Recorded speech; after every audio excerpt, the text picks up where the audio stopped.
Hello guys, स्वागत है आप सभी का आज की नई वीडियो नॉलेज विद आर्यन में। तो दोस्तों आज मैं आया हुआ हूँ अपने आगरा शहर के आगरा किले में। तो आज की जो वीडियो होने वाली है वो आगरा किले के टूर की होने वाली है कि आगरा किले में कैसे घूमा जाए, क्या फेयर लगता है, उस पर कैसे टिकट की बुकिंग होती है उसकी, उससे रिलेटेड आज की वीडियो है। तो ये देखिए मेरे पीछे ये रहा आगरा का किला। तो जैसे कि आप देख पा रहे हैं, तो चलते हैं आज देखते हैं कि कैसा क्या टूर रहता है, क्योंकि अभी टाइम हो रहा है 12 बज रहे हैं। देखते हैं कि कितना टाइम लगता है इसको घूमने में। और भी बहुत सारी चीज़ें हैं जो हम आगरा किले के बारे में आज हम आपको बताएंगे वीडियो के ज़रिए, तो बने रहिए वीडियो में। और वैसे तो मैं भी यहीं का हूँ, आगरा से ही। तो जानते हैं कि आगरा किले की हिस्ट्री के बारे में आप जानेंगे आज हम, कि आगरा किले में कब बन के तैयार हुआ था, कितने लोगों ने इसको बनवाया था, कितने लोगों का मतलब है कितनी पीढ़ियों ने इसको बना के तैयार किया था, इससे रिलेटेड ये वीडियो होने वाली है। दोस्तों ये रहा आगरा किले का मेन दरवाज़ा, जहाँ से हम एंटर करते हैं। लेकिन मैं एंटर करने से पहले मैं आपको कुछ चीज़ें बता देता हूँ कि हम आगरा किले के अंदर क्या क्या चीज़ें ले जा सकते हैं, क्या क्या चीज़ें नहीं ले जा सकते हैं, जो कि आप इस बोर्ड पे आप देख सकते हैं। हिंदी इंग्लिश दोनों में लिखा हुआ है। बट इसमें जो कुछ चीज़ें लिखी हुई हैं, लेकिन अगर हम उनसे बात करते हैं जो यहाँ पे सिक्योरिटी गार्ड बैठे हुए हैं, तो वो कह रहे हैं कि नहीं, अगर आपके पास बैग है उसमें थोड़ा बहुत सामान है, जैसे कि कोई फाइल वगैरह रखी हुई है, मोबाइल आप ले जा सकते हैं, और लैपटॉप वगैरह तो आप वैसे ही लेकर नहीं आएंगे। बाकी आप कैमरा भी ले जा सकते हैं अपना। और बाकी जो चीज़ें हैं जैसे कि खाने पीने की चीज़ें और वो नहीं ले जा सकते हैं। बस पानी की बोतल आप ले जा सकते हैं, क्योंकि अंदर भी पानी मिलता है आपको, और बाहर से भी आप अपनी तरफ से बोतल आप ले जा सकते हैं। तो इनमें से कुछ चीज़ों के लिए तो जो रिस्ट्रिक्शन है वो छोड़ दी गई है, लेकिन कुछ चीज़ों के लिए अभी भी स्ट्रिक्ट प्रतिबंध लगा हुआ है, जैसे कि हथियार, गोला बारूद और विस्फोट पदार्थ और इनकी प्रकृतियाँ आदि के सामान, जैसे कि माचिस और लाइटर, पान, तंबाकू, गुटखा, सिगरेट, कैंची, चाकू, अन्य तेज धारदार वाले उपकरण, ये हम नहीं ले जा सकते हैं। इसके लिए यहाँ पे साफ बैन लगा हुआ है। और अब मैं बात करता हूँ कि टिकट के बारे में। तो टिकट के बारे में अगर मैं बात करूँ तो कोविड से पहले जो यहाँ की टिकट हुआ, जो टिकट मिलती थी वो जी नहीं, जो कोविड से पहले यहाँ पर जो टिकट मिलती थी वो मिलती थी मैनुअल तरीके से मिल जाती थी, यानी कि टिकट विंडो पर जाते थे और वहाँ पे कैश दिया और हमें टिकट मिल जाया करती थी। लेकिन कोविड के बाद से जब से लॉकडाउन लगाया, लॉकडाउन के बाद जब ये खुला था, तब से यहाँ पे जो टिकट मिलती है वो ऑनलाइन मिलती है। जो कि ऑनलाइन का प्रोसेस ये है कि पहले हमें यहाँ पे जो एक QR स्कैन दे रखा है, वहाँ से हमें ये स्कैन करना है, फिर उसके बाद हमें टिकट मिलती है। और टिकट का फेयर अगर मैं बताऊँ तो इंडियन का लिखा हुआ है यहाँ पे। तो ये है पत्थर शुल्क, यानी कि ये जो पैदल रास्ते के लिए है उसके लिए टिकट है ये। बाकी एक और टिकट के लिए दे रखा है, वो यहाँ पर है। यहाँ से हम इसको स्कैन करेंगे, उसके बाद आप जो पेमेंट मांगा जाएगा वो उसकी पेमेंट होगी, वो उसके बाद वो पे किया जाएगा। और भारतीयों के लिए, जो इंडियन जो टूरिस्ट हैं उनके लिए 10 रुपये है पत्थर शुल्क, और जो विदेशी हैं उनके लिए 50 रुपये है। ये तो होता है इसका ऑनलाइन प्रोसेस। अब अगर मैं इसकी टिकट की अगर मैं बात करूँ तो इसकी टिकट पड़ती है 40 रुपये, और ये 10 रुपये, यानी कि टोटल मिला के 50 रुपये होता है। और वहीं ये तो हुआ ऑनलाइन प्रोसेस। अब अगर इस समय की करंट टाइम की बात करूँ तो अब इस समय ऑफलाइन भी टिकट आपको मिलने लगी है। आप यहाँ से ऑनलाइन टिकट ले सकते हैं, जो ऑफलाइन, जो उसका भी फेयर सेम ही पड़ेगा, यानी कि 40 रुपये जो टिकट के हैं उसके मिलेंगे, और 10 रुपये आपको पत्थर शुल्क आपको देना पड़ेगा, यानी कि टोटल इसके 50 रुपये होंगे। यानी कि जो ऑफलाइन है वही ऑनलाइन है। अब आपको टिकट यहाँ से आराम से मिल सकती है। तो गाइज वीडियो मैंने एक गलत इन्फॉर्मेशन दे दी है, जो कि मैंने बताया था कि जो टिकट पड़ेगी जो 40 रुपये की पड़ेगी, और जो पत्थर फीस है वो 10 रुपये पड़ेगी, जबकि ऐसा नहीं है। मैंने भी ऑनलाइन टिकट बुक की है, तो जो उसकी टिकट पड़ रही है 35 रुपये, और जो पत्थर शुल्क है वो 10 रुपये ही है, यानी कि टोटल आपके 45 रुपये लगते हैं एक टिकट के, एक पर्सन के। तो जो कि मैंने बुक कर ली है। अब चलते हैं अंदर, जो कि ये है रास्ता। अब क्योंकि अरे भीड़ तो बहुत है आज, क्योंकि आज सैटरडे और वीकेंड का टाइम है, तो वीकेंड के टाइम पे वैसे ही बहुत भीड़ रहती है। अब देखते हैं कि कितना टाइम लगेगा अंदर पहुंचने में। अंदर पहुंच के आपको दिखाते हैं कि फिर बताते हैं कितना टाइम लगता है अंदर पहुंचने में। अभी मुझे दोबारा से जाना पड़ा था, क्योंकि मेरे पास एक गैजेट आ गया था, जो कि माइक था मोबाइल का। तो इस वजह से मुझे दोबारा जाना पड़ा है। दोस्तों यहाँ से हम अंदर आए हैं, ये जो रास्ता है यहाँ से हम अंदर आए हैं, क्योंकि एक बाहर गेट पड़ता है जहाँ से वीडियो मैंने बंद की हुई थी। फिर वहाँ पे मैंने चेकिंग कराई, अपनी टिकट वगैरह दिखाई है, फिर वहाँ से हम अंदर आए हैं और ये रास्ता है, यहाँ से हम अंदर जाएंगे, जो कि अंदर आपको फोर्ट दिखेगा। ये है सीधी रास्ता। अब इसके बारे में आपको जानकारी देते हैं। तो दोस्तों ये है सीधी रास्ता है। ये कहने को ऊपर थोड़ा सा चढ़ना पड़ता है इसमें, और इसकी एक खासियत है इस रास्ते की कि इसमें ये जो नालियाँ दिख रही होंगी आपको, ये जो नालियाँ हैं इनमें ये दोनों तरफ हैं ये नालियाँ। इनमें क्या है कि एक तरफ हॉट वाटर आता है, एक तरफ कोल्ड वाटर आता है। यानी कि जब युद्ध का टाइम होता है, कोई सैनिक वगैरह या कोई राजा वगैरह हमला करता है, तो इनमें ऊपर से साइड दोनों तरफ एक हॉट वाटर और कोल्ड वाटर छोड़ दिया जाता है, जिससे कि अगर वो जो सैनिक होते हैं वो किनारे भी यहाँ पे अगर इस तरफ भी खड़े होते हैं इस तरफ, तो ये जब पानी आएगा तो उनसे उनके पैर जलेंगे। फिर वो बीच में आएंगे, बीच में वहाँ से एक रोल छोड़ दिया जाता है, यानी कि पत्थर छोड़ दिए जाते हैं बड़े बड़े, जिनसे वो दब के उससे मर जाते थे। अब एक चीज़ आपने देखी होगी, ये गेट कितना छोटा है और ये गेट देखिए कितना बड़ा हुआ है। तो ये है इसकी रास्ता। और साथ ही साथ इस जगह की एक और खासियत है कि अगर आप यहाँ पे क्लैपिंग वगैरह करेंगे तो जिस तरीके से जब घोड़ा चलता है तो उसके घोड़े के नाल की जो आवाज़ आती है, क्योंकि घोड़े के पैर में एक लोहे की नाल लगी हुई होती है तो उसकी आवाज़ आती है, तो वही यहाँ पे भी नाल आएगी, यही यहाँ पे भी आवाज़ आएगी। आप जब यहाँ पे क्लैप करेंगे तो यहाँ पे वही सेम आवाज़ आती है जैसे कि यहाँ पे कोई घोड़ा चल रहा है। अब जब भी आप यहाँ आएँ तो आप ये एक बार करके देखिएगा, क्योंकि मैंने बहुत किया, लेकिन इसमें अकेले वीडियो बना रहा हूँ तो मैं क्लैपिंग नहीं कर सकता हूँ, समझ सकते हैं आप। तो ये है इस जगह की, क्योंकि ये उस टाइम के कारीगर हैं, जो जिस तरीके से उन्होंने बनाया है वो यही तरीका है। यानी कि एंशियंट लोग जो हैं वो किस तरीके से एक नई यूनिक टेक्निक निकालते हैं, और उस टाइम पे इतनी इंजीनियरिंग जो उन्होंने किया हुआ है, कितनी बढ़िया इंजीनियरिंग थी उनकी। तो अब चलते हैं ऊपर। और एक और चीज़, ये जो आप जो इस समय जो करंट वॉल देख रहे हैं, ये उस समय की रियल वॉल है। ये जो वॉल है ये रियल वॉल है, और इसको चूने और उससे मसाले से, उस समय सीमेंट का इस्तेमाल नहीं होता था, इससे इसको बनाया गया था। तो ये है उस समय करंट वॉल, इसमें कोई चेंजमेंट नहीं है। और इसको, इस रास्ते को ऐसा इसलिए बनाया गया है कि जब यहाँ से जब घोड़े वगैरह चढ़ते हैं उतरते हैं तो स्लिप है, क्योंकि यहाँ से ढलान है, ये ऊपर है और वो नीचे है। तो जब घोड़े चलते हैं तो ढलान की वजह से उनके पैर स्लिप ना हो, इस वजह से ये जो बीच बीच में वो दे रखी हैं वो इसी वजह से दे रखी हैं। और देख लीजिए ये कितना नीचे है ये। तो दोस्तों ये है उसका एक दरवाज़ा, ये है, यहाँ से हम बाहर निकल कर आएंगे। अब बात आती है कि हम अंदर किस तरफ से जाएंगे।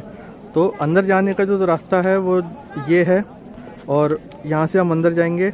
और साथ ही साथ ये जो आप जो होल्स वगैरह देख रहे हैं, जो भी कुछ आप देख रहे हैं, ये उस टाइम के सैनिकों के खड़े होने के लिए था। और साथ ही साथ यहाँ पे एक अस्तबल भी था ये पहले, क्योंकि यहाँ पे घोड़े वगैरह रहते थे इसमें। तो ये है इसकी जानकारी। अब हम अंदर की तरफ चलते हैं। आप ये देखिए कितना बड़ा है ये। और साथ ही साथ एक और चीज़ बता दूं इसके बारे में, ये जो आगरा किला है, ये इसका जो पूरा रेडियस है वो 2.5 किलोमीटर के रेडियस में ये फैला हुआ है। यानी कि जो पूरा बना हुआ है 2.5 किलोमीटर के रेडियस में बना हुआ है। और अभी इस समय इसका केवल 25% हिस्सा खुला हुआ है, और 75% हिस्सा जो है जो आर्मी के द्वारा ऑक्यूपाइड कर लिया गया है। इस समय हम उसमें नहीं जा सकते हैं। यानी कि जो 2.5 किलोमीटर का हिस्सा है उसमें केवल 25% हिस्सा ही खुला हुआ है आम जनता के लिए। अब जो इस समय आप जो एक ये जो कटोरा सा देख रहे हैं, ये कटोरा जो है ये स्नान के लिए था, मतलब उस टाइम के अकबर के लिए, जहांगीर के लिए इसको स्नान के लिए बनाया गया था। ये जो आप कटोरा देख रहे हैं ये उस टाइम के जहांगीर के स्नान के लिए बनाया गया था। यानी कि इनको ये उस टाइम पे जब ये था, पहले ये अंदर था महल के अंदर, अब इसको बाहर ला कर रख दिया गया है। पहले ये ज़मीन के अंदर था, ये इतना अंदर था कि इसमें जहांगीर आसानी से घुस सकता था और बाहर आ सकता था, क्योंकि वो अंदर बाहर कैसे जाते थे उसका जाने का तरीका था ये सीढ़ियाँ। ये जो आप सीढ़ियाँ देख रहे हैं, इन सीढ़ियों से ही वो अंदर आता था, इन सीढ़ियों से ही वो बाहर आता था। ये सीढ़ियाँ बाहर हैं, और अंदर से बाहर आने के लिए जो सीढ़ियाँ हैं वो ये हैं। वो सीढ़ियाँ, ये एकदम बढ़िया कंडीशन में है। बाहर की थोड़ी सी टूट गई है, और बाकी ये है जहांगीर का स्नान बाथ, जो बाथ टब कहते हैं वो ये है जो जहांगीर का है। अब ये पूरा पार्क है उनका, पूरा खुला हुआ पार्क है ये। यहाँ पे जब सर्दियाँ होती हैं और बाकी गर्मियों में जब हम पेड़ के नीचे बैठते हैं तो बहुत ठंडी हवा लगती है। और ये है पूरा उनका महल। और साथ ही साथ इसमें बहुत सारी चीज़ें हैं। इसमें जो नक्काशियाँ वगैरह की गई हैं, जो डिज़ाइन वगैरह दी गई हैं, उसमें हिंदू व मुस्लिम दोनों की ही ली गई हैं। चाहे कुछ मतलब हर चीज़, क्योंकि ये जो बनवाया गया था ये बनवाया गया था अकबर के टाइम पे। तो अकबर के टाइम पे ये बनवाया गया था, इसलिए ये रेड कलर का है ये, जैसे कि आप देख सकते हैं। क्योंकि अभी आगे मैं बताऊंगा, इसको 4 पीढ़ियों के द्वारा बनवाया गया था। वो 4 पीढ़ियाँ कौन कौन सी थी उनकी भी डिटेल आपको दी जाएगी। अब ये जो आप जगह देख रहे हैं, इसमें जैसे राजा अंदर बाहर से अंदर आता था, एक यहाँ पे खड़ा होता था ड्रम लेके, यानी कि ढोल लेकर, एक यहाँ पे खड़ा होता था। तो वो क्या करते थे, जैसे ही वो अंदर आया तो बहुत तेज़ आवाज़ आती थी और दोनों साइड उनका ड्रम्स बजा के उनको स्वागत किया जाता था, जिससे पूरा ये गूंजता था और पूरे में आवाज़ आ जाती थी कि हाँ राजा महल में प्रवेश कर चुके हैं। अब आपको दिखाते हैं उनका डाइनिंग टेबल, डाइनिंग हॉल वगैरह, उस चीज़ के बारे में हम दिखाते हैं कि वो कहाँ पे कैसा क्या है। ये है वो रास्ता। अब इस जगह के बारे में बताता हूँ कि ये जगह क्या है। ये जो जगह आप देख रहे हैं, जो सामने देख रहे हैं, ये है अकबर का डाइनिंग हॉल। यहाँ पे अकबर बैठते थे, यहाँ पे उनको खाने वाने का रहता था उनका। अकबर, उनके मंत्री वगैरह यहाँ पे बैठते थे, वो खाना खाते थे। और ये जो आप ऊपर देख रहे हैं, यहाँ पे जैसे कि ये वाली जगह है और ये वाली जगह है, इन जगहों पे रानियाँ बैठती थी, बाकी की जगहों पे जो उनकी दासियाँ होती थी वो बैठा करती थी। और जो ये बीच का जो हिस्सा आप देख रहे हैं, यहाँ पे जो राजाओं के लिए, उनके मनोरंजन के लिए, एंटरटेनमेंट के लिए यहाँ पे होता था नृत्य, यानी कि मुजरा। शुद्ध हिंदी में अगर बोला, शुद्ध हिंदी तो नहीं उसको कहते हैं, वो उर्दू होता है। यहाँ पे क्योंकि उस टाइम पे एंटरटेनमेंट के लिए और कुछ तो होता नहीं था कि एक तो या तो वो शिकार पे चले जाते थे या फिर महल में रह के वो नाच गाना वगैरह देखते थे। तो यही 2 संसाधन थे उस टाइम पे। तो यहाँ पे नाच गाना होता था। तो ये है वो जगह। और ये जो अकबर यहाँ बैठते थे वो उस जगह पे जहाँ पे डाइनिंग हॉल है। और ये जो आप जगह देख रहे हैं, ये उनका बेडरूम है, यानी कि जहाँ, क्योंकि उस टाइम पे पहले कर्टन्स वगैरह चलते थे, दरवाजे नहीं थे, केवल कर्टन्स का ज़माना था उस टाइम पे, यानी कि पर्दे वगैरह डाले जाते थे। तो ये है उनका बेडरूम इस तरफ अंदर, जो कि मैं आपको दिखाता हूँ।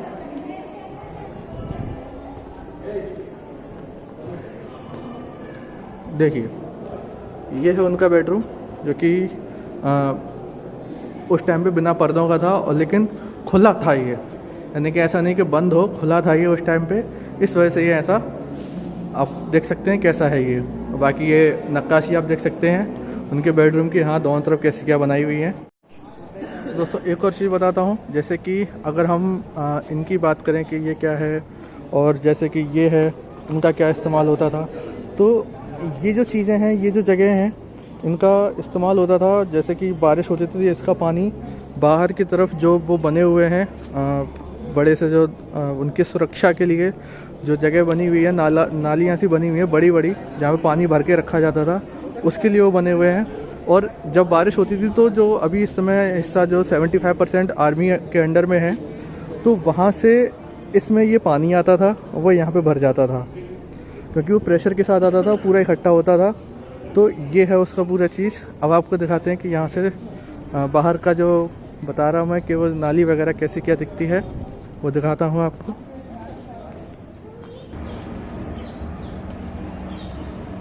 तो जैसे कि जो आप देख रहे हैं, अगर मैं इस हिस्से की बात करूँ, इस हिस्से की, तो यहाँ पे पानी भरा रहता था और साथ ही साथ जंगली जानवर रहते थे।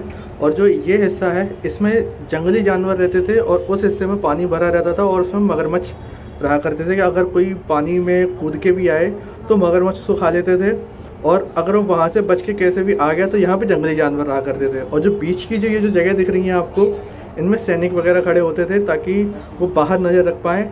और इनकी एक खासियत और है कि यहाँ से अंदर दिखता है, ये जो छोटे से होल्स आपको दिख रहे हैं ये वाले, इनमें यहाँ से बाहर आपको दिख जाएगा, लेकिन बाहर से अंदर कौन खड़ा हुआ है वो नहीं दिखता है। और सामने आप देख सकते हैं वो रहा ताजमहल, जो कि यहाँ से क्लियर दिखता है, साफ दिखता है यहाँ से।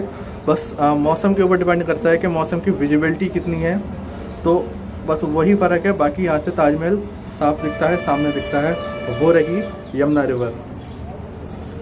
अब आपको कुछ और चीज़ें दिखाते हैं जो कि यहाँ का जो एक मिरेकल है, जादू है यहाँ का, जो भी आपको आगे चल के दिखाते हैं। दोस्तों इस कमरे की मैं अगर बात करूँ तो ये कमरे अपने में ही एक इंजीनियरिंग का एक नमूना है। अब मैं बताता हूँ इसमें क्या ख़ास है, क्योंकि ये जो कमरा, जो आप इसकी दीवारें देख रहे हैं काफ़ी मोटी हैं, ऊपर देखिए वो जो रोशनदान है वो कितना मोटा है। तो ऐसा क्या खास है कि इसको इतना मोटा बनाया गया है, तो जो कि मैं अभी आपको बताता हूँ। आप एक आवाज़ को सुनिएगा ध्यान से। अगर ईयरफोन लगाए हुए हैं तो आपको अच्छे समझ में आएगा। कुछ आवाज़ कुछ बज सी रही है, ये दीवार बज रही है, जबकि जो ठोस दीवार होती है वो बजती नहीं है। देखिए ये बज नहीं रही है, बट ये आवाज़ आ रही है। इसमें क्यों आ रही है? क्योंकि ये जो दीवार है अंदर से पूरी खोखली है। ये दो दीवार हैं, बीच में इसको खोखला बनाया गया है और इसमें पानी डाला गया है, जिससे क्या होता है जैसे कि पानी चेंज होता रहता है और इसमें अंदर ठंडा रहता है पूरा। ये ऐसे ही दो रूम हैं, एक रूम ये है और एक रूम ये है। ये दोनों ही सेम है। साथ ही साथ इसकी कुछ और चीज़, ये जो देख रहे हैं आप, सेम चीज़ है, वो दोनों ही बचते हैं। ये सारी दीवारें वैसी ही हैं। अब एक जो मैजिक है वो यहाँ का ये है, यहाँ का नहीं, उस वाले रूम का मैजिक है वो, जो कि मैं अभी आपको आगे चल के दिखाता हूँ। देखिए ये नॉर्मल है, कोई दिक्कत नहीं है इस रूम में, सब बढ़िया है। और यहाँ से भी देखिए ये सारा नॉर्मल है ना। अब आपको ये जो जगह है ये आपको क्या ये खुली हुई है या बंद है? आपको बंद दिख रही होगी, इसमें कोई होल नज़र आ रहा है? नहीं आ रहा ना। बट इसका मैजिक ये है कि ये एक ऐसे इंजीनियरिंग तरीके से बनाया गया है कि बाहर से, यानी कि उस रूम से अगर कोई भी कुछ भी सामान इधर फेंकता है इसमें, तो वो यहाँ से निकल कर आएगा बाहर। अब वो दिखाता हूँ क्यों। वो इसलिए कि ये जो आप देख रहे हैं, ये जो स्लैब बनी हुई है, ये स्लैब इसलिए बनी हुई है कि देखिए यहाँ सामने से कुछ नहीं दिख रहा है, सामने वालों को कुछ नहीं दिख रहा है, सामने वालों को लग रहा है कि दीवार बंद है। बट यहाँ से अगर हम देखेंगे तो वो दीवार पूरी खुली हुई है, साफ़ है ये, यानी कि आप यहाँ से कोई भी सामान बाहर फेंक सकते हैं। ये है इसका जादू, इंजीनियरिंग का एक नमूना कह लीजिए इसको आप। तो अब चलते हैं आगे की तरफ। हाँ ठीक है, अब देखो वहाँ से वो चाबी फेंकी, देखिए ये आ गई चाबी यहाँ पे। कैसे आई? वो यही तरीका है कि ऐसे ही वहाँ से दिखता है ये, यानी कि वहाँ से चीज़ें फेंकते हैं, साफ एक स्लैब बनी हुई है, वहाँ से इधर आ सकती है, यहाँ से वहाँ का नहीं दिखता है। अब जो ये जो दीवारें आप देख रहे हैं, जैसे कि अगर मैं कुछ इन चीज़ों की बात करूँ या कोई भी चीज़ की अगर मैं बात करूँ, तो ये जो दीवार है इनको जो प्लास्टर किया हुआ है, इस प्लास्टर के अंदर जो प्लास्टर जिस चीज़ से किया गया है वो है मुल्तानी मिट्टी। मुल्तानी मिट्टी से इसका प्लास्टर इसलिए किया गया है क्योंकि क्योंकि मुल्तानी मिट्टी के बारे में आप भी जानते हैं कि वो देखिए ये रही मुल्तानी मिट्टी, कि मुल्तानी मिट्टी जो है वो गर्मियों में लगाई जाती है। क्यों लगाई जाती है? जिससे कि हमारी जो बॉडी है, हमारी जो स्किन है वो ठंडी रहे, इस वजह से ये लगाई जाती थी। और यही इसी वजह से इन दीवारों में लगाई गई है, उसी से इसका प्लास्टर किया गया है कि जब तक वो दीवार गीली रहती थी एसी का काम करती थी, क्योंकि जैसे उनसे हवा पास होती थी वेंटिलेशन के जरिए, तो उससे एसी यानी कि ठंडा ठंडा एकदम लगता था। तो ये था ये भी एक इंजीनियरिंग है उनकी, यानी कि उस टाइम पे देखिए कितनी इंजीनियरिंग का काम चलता था। आज के समय में तो कुछ नहीं है, बिना लाइट के तो कोई आदमी रह भी नहीं सकता आज के टाइम पे, और उस टाइम पे बिना लाइट के रहते थे। और ये है जो एक दरवाज़ा हुआ करता था, गजनी दरवाज़ा, जो कि गजनबी के मकबरे में लगा हुआ था, जो कि सन 1842 में अंग्रेज़ों के द्वारा उखाड़ लिया गया था। जो कि ये रहा वो दरवाज़ा, जिसको आप देख सकते हैं कितना बड़ा ये दरवाज़ा है। ये अंग्रेज़ इसको उखाड़ कर ले आए थे, और ये रही उसकी जानकारी, दरवाजे की खासियत। अब आगे बढ़ते हैं। तो जैसे कि ये जो आप जगह देख रहे हैं, हाँ मैं आपको कुछ बताने वाला था कि इस किले को 4 पीढ़ियाँ कौन कौन सी थीं जिन्होंने इसको बनाया था। तो वो जो 4 पीढ़ियाँ हैं, पहली अकबर, दूसरा जहांगीर, तीसरा शाहजहां, चौथा औरंगजेब। तो इन 4 पीढ़ियों ने मिलकर इसको 95 साल में इसको कंप्लीट कर पाए थे। यानी कि इस किले को, आगरा किले को बनने में जो टोटल टाइम लगा था वो था 95 ईयर्स। और अकबर और जहांगीर के द्वारा जो काम कराया गया था वो कराया गया था रेड स्टोन का, यानी कि जो लाल पत्थर का जो भी काम आप देखेंगे वो अकबर और जहांगीर के द्वारा कराया गया था। और शाहजहां और औरंगजेब के द्वारा अब जो भी काम हुआ है वो हुआ है वाइट मार्बल में, यानी कि जो सफ़ेद मार्बल में आप जो भी काम देखेंगे वो शाहजहां और जहांगीर औरंगजेब के द्वारा किया गया था। अब ये जो इतने बड़े दरवाजे आप जो देख रहे हैं, इतने दोनों तरफ ही खुले हुए हैं, अब इसमें जो आप ऊपर कड़े देख रहे हैं इनका क्या काम होता था, क्योंकि इनको यहाँ पे भी पर्दे लगते थे, एक दोनों तरफ लगते थे, जिससे कि इसको पूरा ढक दिया जाता था। और पर्दे भी जैसे कि आप लोगों ने कहीं क्या कहते हैं किसी फंक्शन में जाते हैं तो वहाँ पे एक डिजाइनदार तरीके से पर्दे लगा दिए जाते हैं, तो सेम वही तरीका था, तब भी ऐसे ही लगा दिया जाता था। तो ये था उसका पूरा, ये है इसका एक नमूना। अब आपको एक और चीज़ दिखाता हूँ। तो दोस्तों मैं आपको एक और चीज़ बता रहा था कि जो पीढ़ियों के बारे में बताया था, अब बात करते हैं इस जगह के बारे में। तो ये जो आपको जगह दिख रही है, ये एक डोली नुमा के टाइप की आपको दिख रही होगी, जैसे कि पहले यानी पहले क्या अभी भी की अगर मैं बात करूँ, जैसे शादियों में जैसे पालकी वगैरह जाया करती थी, दुल्हन को बिठा कर ले जाया करते थे, सेम उसी तरह की ये डोली आपको दिख रही होगी। ये जो डोली है ये शाहजहां की जो बेटी है रोशन आरा और जहां आरा, एक पालकी यहाँ है जो कि रोशन आरा की है, एक पालकी उसके उस तरफ है जो कि जहां आरा की है। और क्योंकि उस टाइम पे रोशन आरा और जहां आरा की शादी नहीं हुई थी, तो इसलिए शाहजहां ने क्या किया था कि उनकी जो पालकी थी, डोली थी, वो उन्होंने यहीं पे ही बनवा दिया था। और जो ऊपर जो आप देख रहे हैं ये पहले पूरा गोल्ड का हुआ करता था, लेकिन जो अंग्रेज़ आए फिर वो इसमें से सोना चुरा कर ले गए, यानी कि अंग्रेज़ जहाँ भी आए हैं वो सोना चुरा कर ले गए हैं, जहाँ जहाँ भी सोना लगा हुआ था। तो जैसे ही गाइस मैं आपको एक और चीज़ बता रहा था कि वो तो रहा सामने ताजमहल, ये जो आप जगह देख रहे हैं ये था जंगली जानवरों के लिए, यहाँ पे जंगली जानवरों को रखा जाता था, वहाँ पे सैनिक खड़े होते थे। और जो उस तरफ जो आप जो जगह देख रहे हैं वहाँ पे जो बारिश होती थी उसका जो वेस्टेज, यानी कि जो पानी इकट्ठा होकर सीधा वहीं पे ही चलाया जाया करता था। और उस पानी में मगरमच्छ को रखा जाता था, ताकि वहाँ से अगर कोई जो सैनिक अगर हमला करने के लिए इस तरफ आते भी थे तो इतनी टाइट सिक्योरिटी के बाद वो इस महल पे चढ़ाई नहीं कर पाते थे। तो ये इसी वजह से इतनी सिक्योरिटी बनाई जाती थी और इतना सुरक्षित महल इसको बनाया गया था।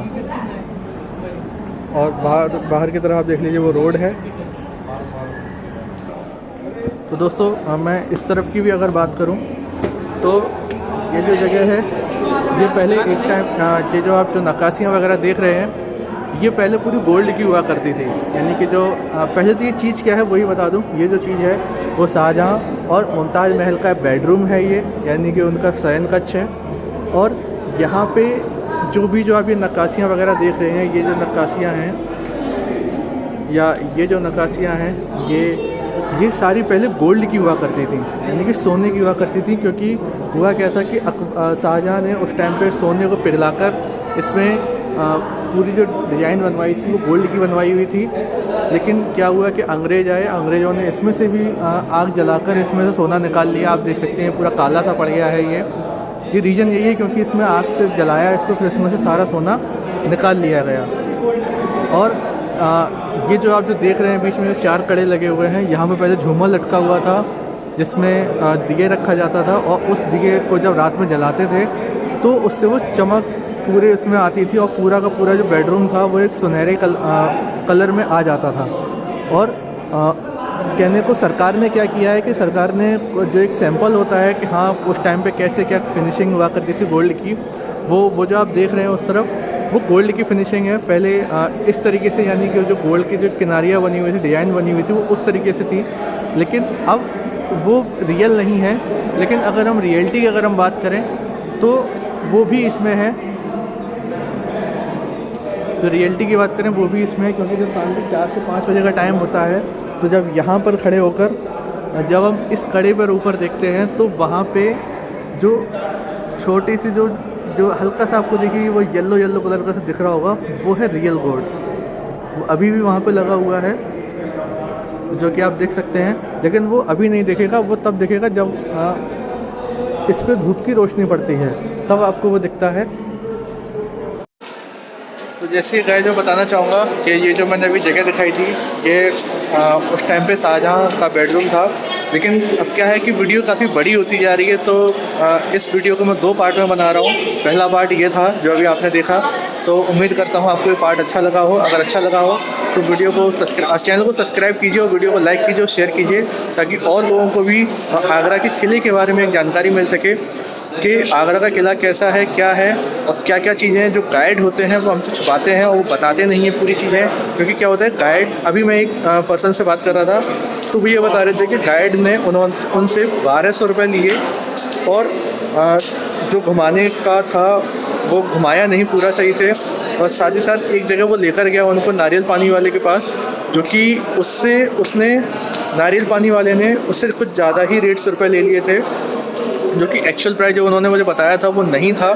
उन्होंने मुझे बताया था कि नारियल पानी वाले ने उनसे एक नारियल का 100 रुपये लिया था, जबकि एक नारियल का 100 रुपये अगर मैं करंट डेट की अगर बात करूं वो नहीं है। एक नारियल का प्राइस इस समय 50 रुपये पड़ता है, जो कि अगर फुल साइज़ का हम नारियल लेते हैं, लेकिन उसने उनसे 100 रुपये लिए थे। यानी कि वो ये कह रहे थे कि उसने उनको इशारा कर दिया था गाइड ने, तो इस वजह से वो इतना महंगा दिया था। तो गाइड को भी लीजिए तो थोड़ा सा उनसे बार्गेनिंग कीजिए, या फिर जो गवर्नमेंट अथॉरिटी से जो गाइड होते हैं आप उनको हायर कीजिएगा, वो सही रहेगा। प्राइवेट गाइड होते हैं वो आपको पूरी जानकारी नहीं देते हैं और आपको गलत इन्फॉर्मेशन प्रोवाइड कराते हैं, और साथ ही साथ वो आपको कुछ ना कुछ आपके जो रुपए होते हैं वो फालतू में वेस्ट करा देते हैं। तो अब बात करते हैं जो नेक्स्ट पार्ट में हम आपको क्या क्या दिखाएंगे। नेक्स्ट पार्ट में आपको ये बचा हुआ है कि ये जो फुवारा है, फाउंटेन है, वो जो पार्क है, और रोशन आरा की भी पालकी दिखाई थी। अब दिखाएंगे हम जहान आरा की पालकी है, और बाट जो शाहजहाँ जहाँ पे नहाते थे वो कैसा था, अकबर का जहाँ दरबार लगता था वो कैसा है, कहाँ पर है, और ये सारी चीज़ें अभी हम दिखाएंगे जो कि नेक्स्ट पार्ट में होगा। तो नेक्स्ट वीडियो को चैनल को सब्सक्राइब कर दीजिएगा और बेल आइकन को प्रेस कर दीजिएगा, ताकि आपको नेक्स्ट वीडियो की नोटिफिकेशन आपको मिल जाए और आप कोई भी वीडियो मिस ना कर पाएँ, आपको आगरा किले की पूरी जानकारी आपको डिटेल में मिल सके।